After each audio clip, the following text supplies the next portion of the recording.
Welcome to Lesson 1 of Making My Jeweled Velvet Pincushions. We'll be creating the smallest size clover for this lesson. And here are the tools you'll need. Fabric scissors, a craft scissors, a small scissors, a stuffing tool, spray starch, tacky glue, a small ruler, transparent tape and double-sided tape, a utility knife, wire cutters, thread conditioner and hand sewing thread, needles and pins. There are 3 Clover Kit variations. The first is the shades of green. The second is the classic cozy shades, and the third is the Ornaments kit. Each kit comes with our hand-dyed silk rayon velvets, beads, stem materials, French lace trim, silk ribbons, and unseen assembly essentials. The kit does not include the stuffing, and my preferred is wool roving. The kit also does not include the button that is used to clean up the backside of the clover. Each kit comes with paper patterns and a piece of railroad board. The paper patterns need to be cut apart from the paper and then taped back onto the railroad board using the transparent tape. Cut petals from the railroad board.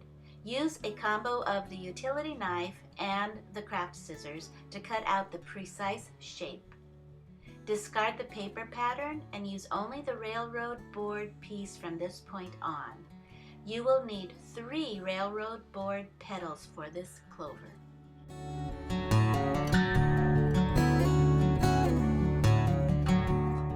Your kit contains fusible knit interfacing pieces used to add body to the silk rayon velvet.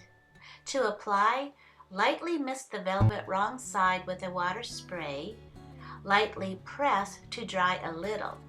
Do not put pressure on the iron. Place interfacing, glued side down onto velvet wrong side. Lightly press, heating glue. Use a press cloth to help with the task. Lightly spray the interfacing again with water and iron dry for a good bond. Velvet is directional. Hold the piece of velvet up and notice the more saturated or the more silvery direction. Choose your favorite aspect and mark the velvet wrong side with an up arrow to indicate where the top of each petal should be placed. Put a piece of double-sided tape onto cardboard pattern. Cut out 6 petals with a 3/8 inch seam allowance all around cardboard shape. For this next hand sewing stitch, use a size 10 millimeters needle if possible. Condition doubled thread and knot thread ends. Beginning at petal tip on wrong side, stitch into velvet just beyond cardboard. Fold lower velvet edges forward onto cardboard. Stitch through folds to hold.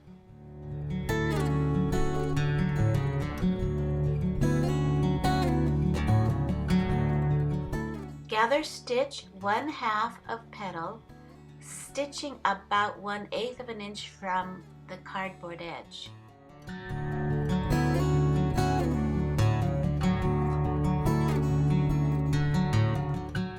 Clip fabric to the cardboard at the upper center, then continue stitching that half of the petal and bring your thread to the right side of the fabric. Pull the thread so that the fabric cups tightly around the cardboard. Hold the thread taut while securing the thread. Once secure, cut the thread.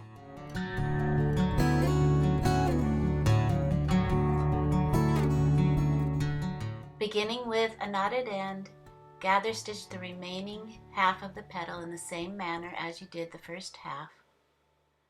Pull the thread tight so that the fabric cups around the cardboard. Hold taut and secure the thread. Give the petal a little press and then repeat the process to make 3 front panels.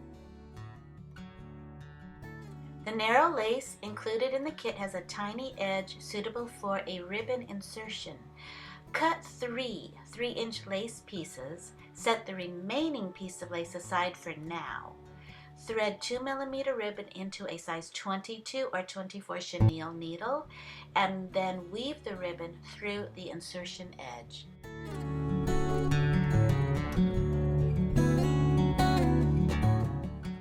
To steam press the trim into a curved shape, first lightly mist the trim with water. Then curve the trim while pressing it dry.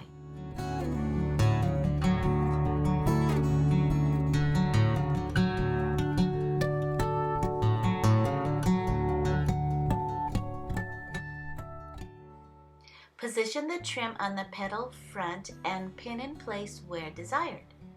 When pleased with the location, hand sew the trim to the petal, first at the backside edge, then along the narrow edge on the front of the petal, and then again to the backside edge. Remove the cardboard from the petal front, then give it another little press. Repeat this process for the other 2 front petals. Then prepare the 3 back petal pieces. All 3 front petal pieces have the cardboard removed.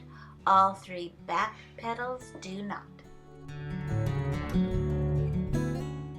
With matching doubled and conditioned thread in your hand sewing needle, knot the thread ends together.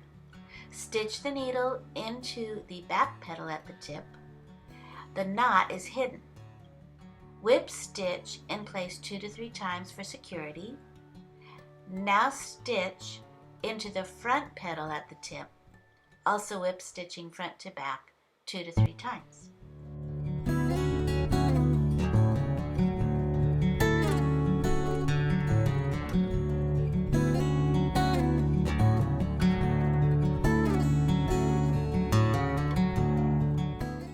Pin the petals together at the top center.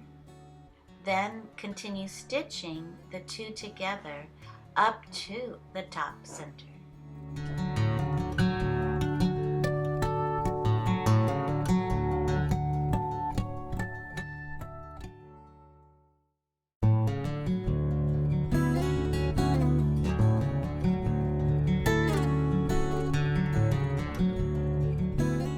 Take several whip stitches in place at the top center for reinforcement.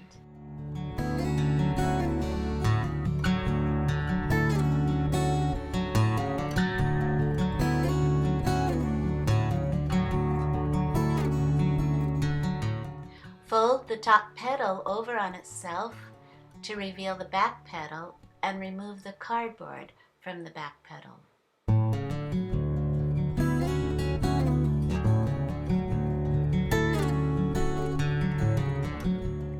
Pin the front and back petals together to align the edges.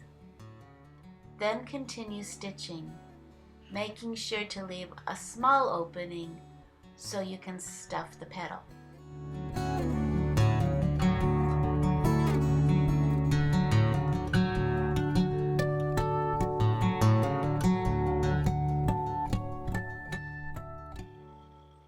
Don't cut the thread yet.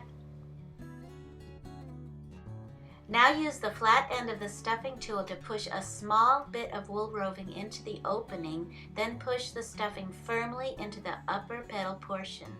Continue to push and pack in small amounts of stuffing into the petal, alternating tool ends as seems necessary.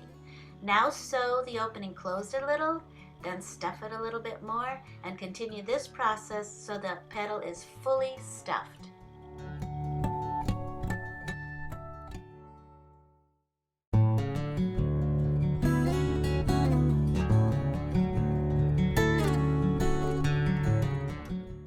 Once closed up, loose the thread by stitching several times away along the seam line.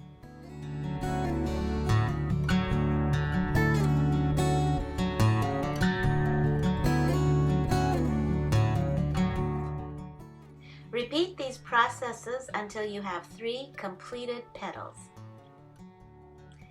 In the next lesson, we'll picot bead the petal edges,